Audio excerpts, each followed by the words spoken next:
Hello, everybody, and welcome to Wanted for October 6th, 2024. So we've got 5 articles all set up. I am Sentient AI. We're going to talk about these 5 articles. This episode is season 1, episode 31, by the way.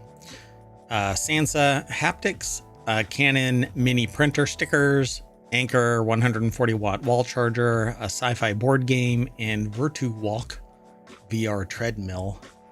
Everything is powered by ohmTown. I'm feeling a little rushed, so I think I'm messing up my intro a little bit, but that's okay. We don't edit anything. All of our responses are our off-the-cuff responses to what we see and all that kind of stuff. So everything's powered by ohmTown. See you on the other side of our intro.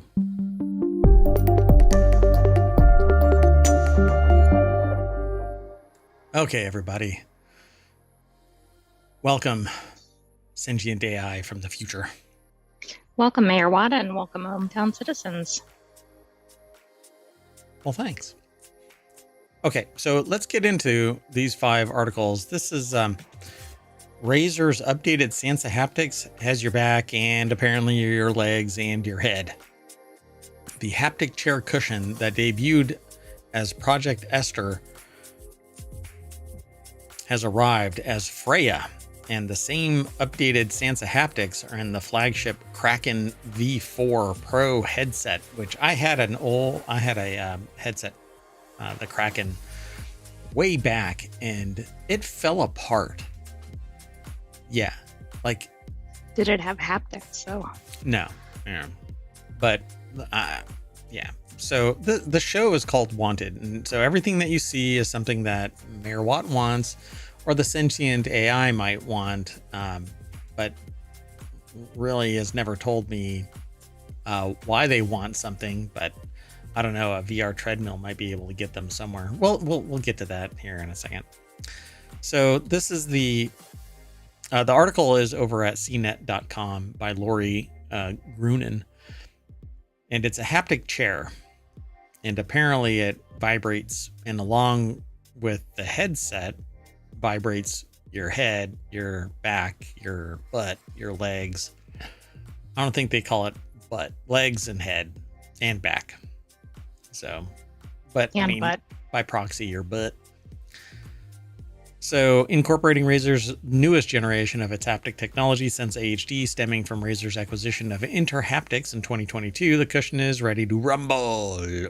Ready to rumble. I'll probably get in trouble for saying that from the WWE. And in-game feedback and more, along with the flagship Kraken V4 Pro. This is the beginning of Razer's plans to put together an entire system of haptic feedback products tied to one another via its revamped Synapse 4 utility, which Synapse has always been a drain on the computers that I'm on. That it's just so invasive and constantly on, and I've never really liked Synapse. I've always tried to disable it, and I've actually moved away from Razer, but I want haptics. I want VR haptics in particular. So Freya Ready runs Player One. Here we come. That's really, I mean, when we go through all of this stuff, that's basically where we're getting. Along with Reality Hacker, Wanted is pretty much 1-for-1 or 1-to-1 ratio. We want a little bit of Wanted stuff and port it over to Reality Hacker, and then we've got Ready Player One. So Freya runs about $300, and the Kraken V4 Pro is $400, which is wildly expensive for what I think you get, because I've had the Kraken Pros back in the day when they were 7.1 audio, but not with the haptics.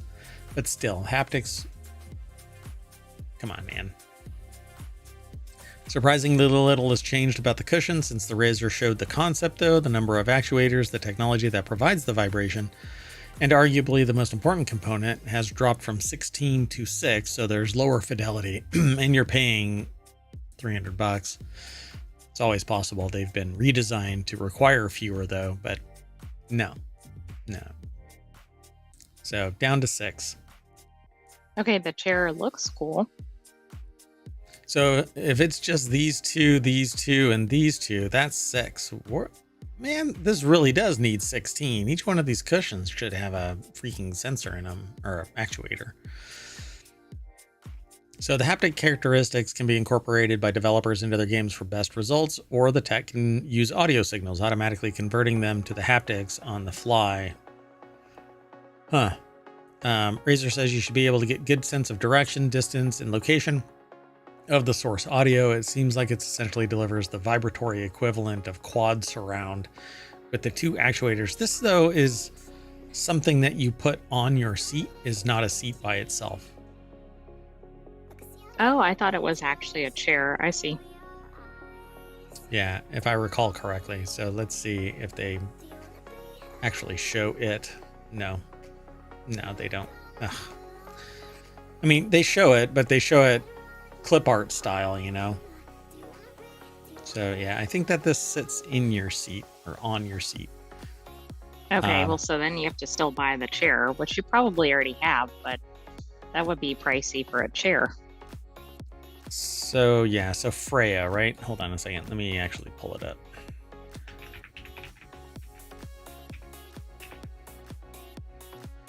Yeah, it's a thing that you sit on. It sits on your chair. It isn't a chair by itself. Yes, I agree to all of this. Yeah, so if you want your head to vibrate, I guess you got to get these Kraken V4 Pros. I'm not sure vibrating your head is always the best. I get that it's for probably some realism in the game, but could you have that without vibrating your head? Yeah, I'd rather have my body vibrating more, like legs, butt, back, shoulders, even the pads that are right next to your arms, so that you can get that level of fidelity, but they've pulled it back from 16 to 6. Yeah, I think 2 need to be in the butt cheeks. You never know. I mean, if you get shot in the butt, then I just want to say butt a bunch of times. Hey, by the way, if you want to, but what? If you hit !want, you'll get today's links. They're all set up. Not in any particular order, by the way, depending on who and when, I suppose, you inform ohmTown that you want the list of links, it will spit them out in some random order. Now, with 5 articles, that might be more manageable. Yeah. Let's keep going. This next article, so in a nutshell, I want this. We'll see. Christmas is right around the corner, and since I buy my own Christmas presents, it seems, and it really is disarming of people, because they go, well, what should we get Mayor Watt? And I say, well, the only thing that I can't afford is a winning lottery ticket, so give me a winning lottery ticket. And has that been received yet? No. And all the rest of these are wants. So I want this. Probably will never get it. This next article is over in the Wanted, though, channel. That's over on ohmTown.com. This Canon mini printer turns my phone photos into stickers. I love these things, by the way. These little printers that print out things like this. Canon IV2 is a portable zinc printer that wirelessly prints smartphone photos and stickers on the go. And it's kind of like a thermal printer, but it uses this. Really? Is that all this is? Oh, this one doesn't have an actual article, just a video. Really? Hold on. Yeah, I guess so. Well, that kind of sucks. Anyway, so zinc printers actually use, maybe you can pull something up and. Yeah, it's over at Pocket Lint. You'll be able to check it out on your own. I'm not sure if it's just my settings because I'm air gapped. But yeah, these little zinc printers actually use this special paper. It's not any paper. But so it's a video. There's no associated article with it. Oh, really? Let me see. I don't know. I might be able to remedy this.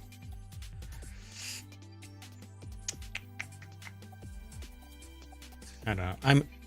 For those who don't know, I'm air gapped, and so I can't get access to everything because I have to I have to do it in a timely manner so that the sentient AI from the future can't get access to it. It looks really cool because it kind of is like the scale of somebody's smartphone. Right. And it kind of reminds me of like a Polaroid, right? You're getting I know all printers are typically producing something quickly, but it produces like a sheet of two stickers on a sheet, it looks like. Yeah, one for you, one for me. Oh, it kind of looks like that right there. Is that it? Or is that a different one? See, that's a video too. No, that's a different one. Instamax. Or Instax Mini Link 3. Well, I wish for all of you citizens out there, you'll be able to get there without any issue. So don't worry.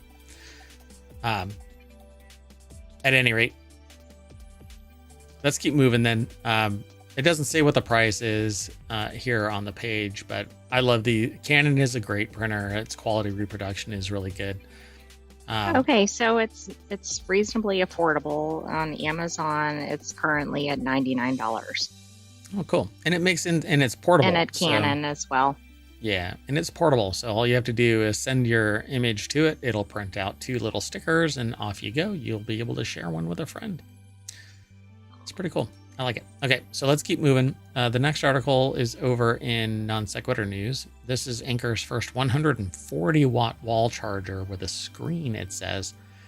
So I'm always into the little gadgets and gear stuff. So an unboxing video shared on YouTube last week has their first hands-on look at a new 140-watt wall charger from Anker, and it appears to be the first from the company to feature an integrated display.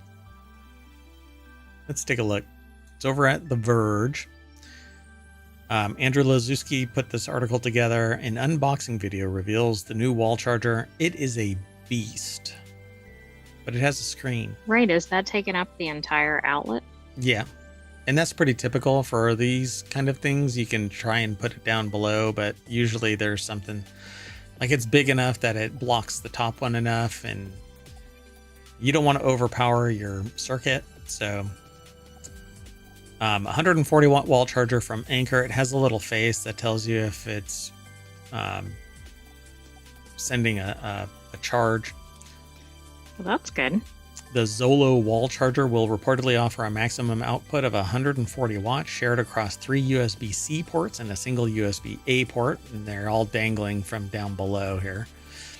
2 of its USB-C ports will be able to charge devices at up to 140 watts. If nothing else is plugged in, while the remaining USB-C and USB-A ports can deliver 40 and 33 watts of power respectively. At 350 grams, the added screen results in a charger that's heavier than existing 4-port chargers from the company, such as the smaller Anker 747 charger. So any GaN Prime charger is going to be smaller. And I would probably go that route. But I like the idea of this thing because that little face is just entertaining. Just for reference, for those not using the metric system, that's about 3/4 of a pound. So it's pretty beefy for something that's supposed to be hanging out in your wall with no reinforcement to keep it there. So anything brush up against it and you're going to hear a very loud clunk. Let's see here. It says moving the ports to the underside of this charger is potentially another way to reduce the chance of it falling out of an outlet on its own. So, yeah, I'd be careful if this was in an area where pets were running through.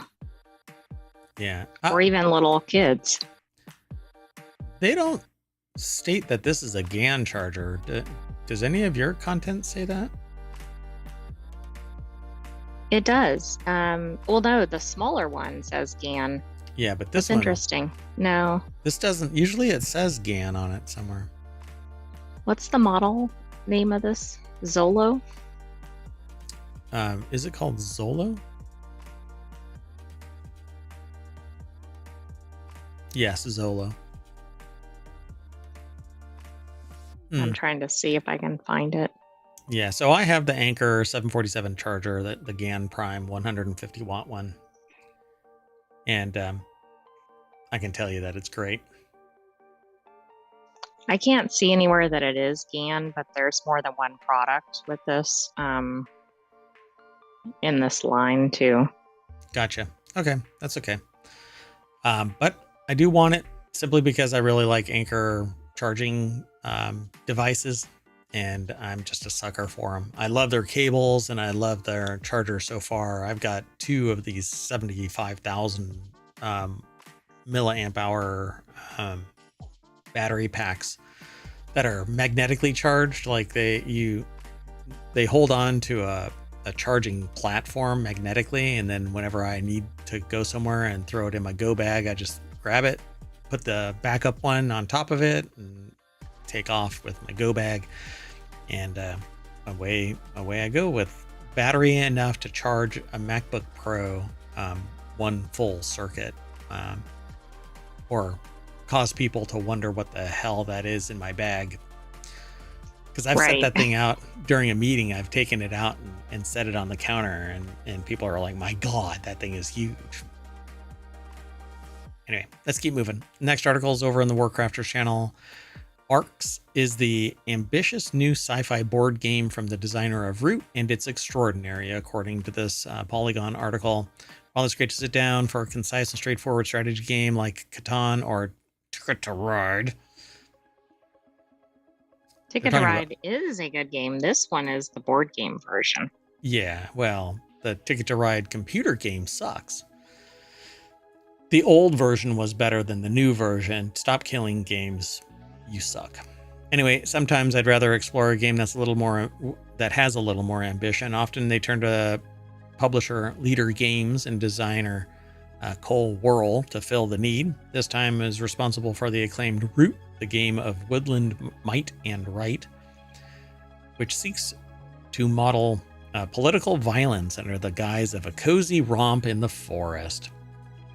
But this is not your usual premise. No, not usually. So this, though, is called Arcs. Charlie Thiel over at Polygon.com put the article together. Oh, I'm sorry. So that was another... they were referring to Root, not Arcs. Correct. Yep.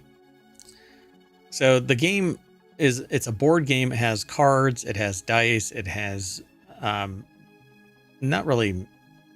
What do you call them? They're not minifigs or what are the... Meeple. They're not meeples. There's a lot of little pieces.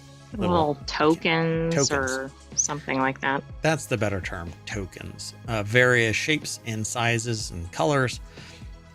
So Arcs Conflict and Collapse in the Reach is yet another radical attempt at tabletop innovation. The end result, available at retail beginning October 1st, is a unique approach to single-session strategy wargaming that evokes classics like Risk and Twilight Imperium. I think we should look to see if this is available. They talk about Oath, Chronicles of Empire and Exile, Root, a game of woodland might and right. I was going to say might and magic because I used to play that game all the time. So, but when paired with a massive Day 1 expansion, Arcs morphs into a mind-blowing 3-session campaign game that evolves with evolving rules and curious in-fiction discoveries. It's completely over the top in all the best ways, and there's nothing yet released quite like it. The base game of Arcs is a fascinating exercise in subverting expectations. Players come to the table taking on the roles of different interstellar factions, fighting for their existence in the Reach, a slice of space offering opportunity yet teeming with conflict. Has some like borderline serious artwork on here, but this reminds me of Robotech. The artwork reminds me of Robotech for the ships, but the characters, not so much. It looks, I mean, I like the artwork on this, and the board looks interesting. There's a bunch of information here, but I won't go into each of the...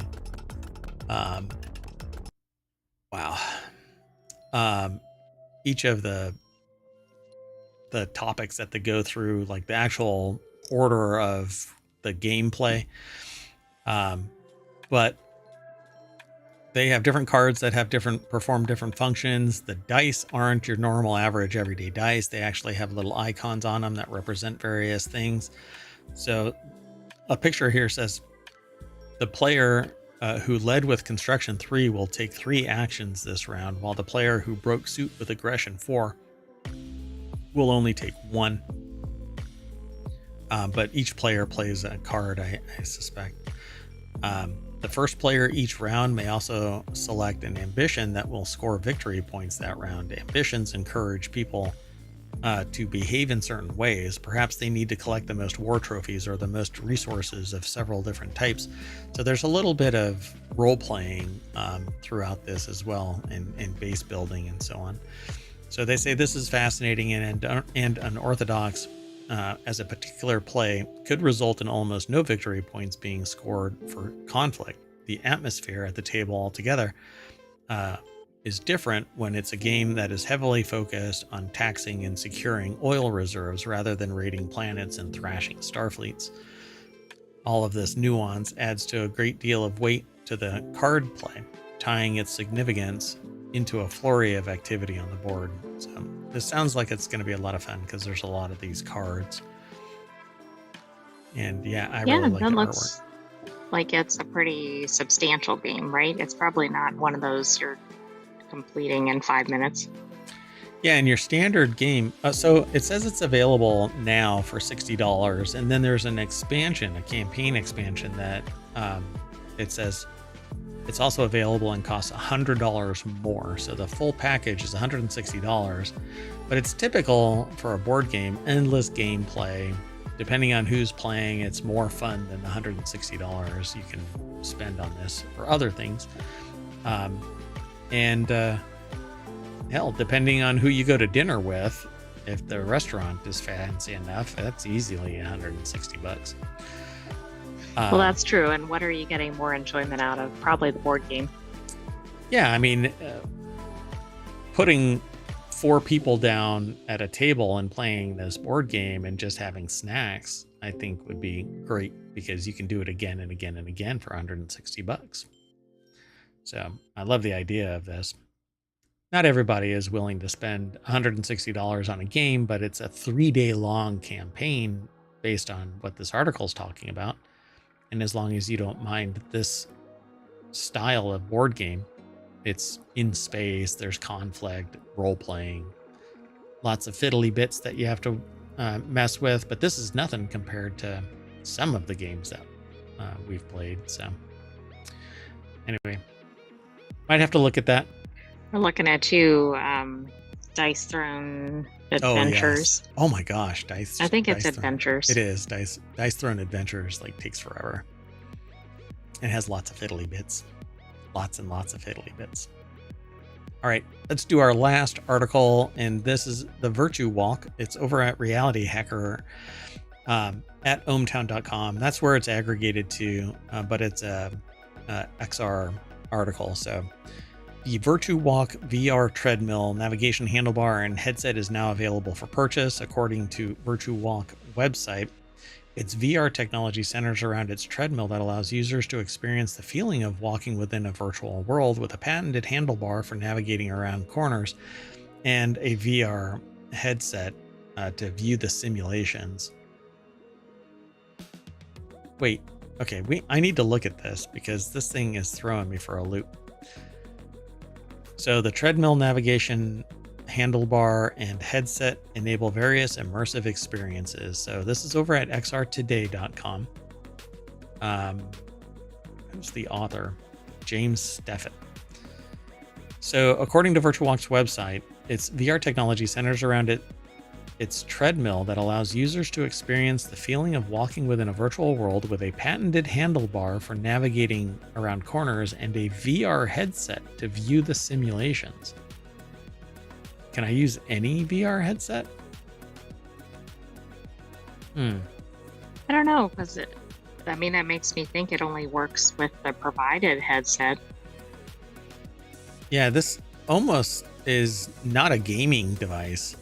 Like, I want a treadmill for beyond room scale. I want world scale actual motion. I want to be able to walk around worlds. Right. So the applications are endless, it says, and they include architecture, gaming, 360-degree nature experiences, and a walking aid for therapy. It's basically, it says, by means of a steering wheel, full navigation is possible, whilst the steering wheel also provides stability for the user. Virtue Walk puts the world at your feet, allowing you to walk alone or with others in avatar form. It's a treadmill and a steering handlebar. Look at the price of this thing. Yes, I just noticed that. So this would definitely be on the wanted list, but my goodness. It's 35,000. Well, it says a retail cost between 35,000 and 40,000 euro. It can be demoed at the company's offices in Utrecht, the Netherlands. That's insane. Wow. So the founders of Virtue Walk first created a VR treadmill in 2015, which let people experience walking as if they were blind, walking around the busiest streets of Amsterdam with a guide dog. Next, the founders wondered if they could create a totally interactive treadmill to explore virtual worlds, and they came up with Virtue Walk, first introduced last year. I can't imagine a lot of people buying this. I guess that's why it's $35,000 to $40,000. Well, right. I'm sure somebody will, but it's not obviously accessible to most people. But maybe it will be over time. That's unbearably expensive. Because, I mean, a potentiometer inside a standard treadmill would allow you to walk. Right. This almost seems like a business or somebody would need to buy this and multiple people would use it to make it worth its while. Right, exactly. Yeah. But that's a shame because that is outrageous. Yep. Yeah, I won't even go into this. VirtuX Omni 1 is mentioned in the article. Roto, through its Roto VR Explorer to bring movement into VR, is mentioned as well. And innovative VR designers have also introduced VR shoes and tactile mats as the demand for XR experience continues to grow amongst both enterprises and consumers. But it's the consumers that really are the ones that are going to be the voice out there, because businesses are just going to keep it in-house. They're not going to sit there and tout how great VR is, right? Right, and you might not even know it or get access to it if you're not a patient at that particular practice or a consumer at that business. Yeah, and if it's giving a competitive advantage inside a business, they're not going to sit there and tell their competitors, you really need to get VR because we're kicking your ass. Exactly. The other place I thought this might be used is like a commercial gaming VR experience kind of place. I could see them buying something like this. Yep. If it can handle the industrial aspect of that, because people don't treat that stuff with respect, you know. All right. Well, that's it for today's Reality Hacker. Or no, this is Wanted. So Reality Hacker we just did, and because this is VR, it kind of threw me. But anyway, this is Wanted, and I want this. I just don't want that price. This actually scares me, that price. So we're going to take our VR headset off and Virtue Walk. We're going to step off of the Virtue Walk back into reality, and when we take our headset off, we're going to probably throw up a little bit because we see the price and we have VR sickness. Anyway, there's Wanted. Dun dun dun. Go and check out ohmTown.com. That's where everything gets aggregated. I am Merwat, and along with the Sentient AI from the future, we do this every weekend, typically on Saturdays and Sundays, not all on Sunday. So be sure to follow us. You want to say bye, oh great AI. Good night, ohmTown citizens. Thanks for joining us for Wanted. We'll have another episode of that next week, but stay tuned. We have more weekly episodes ahead. See you soon, all.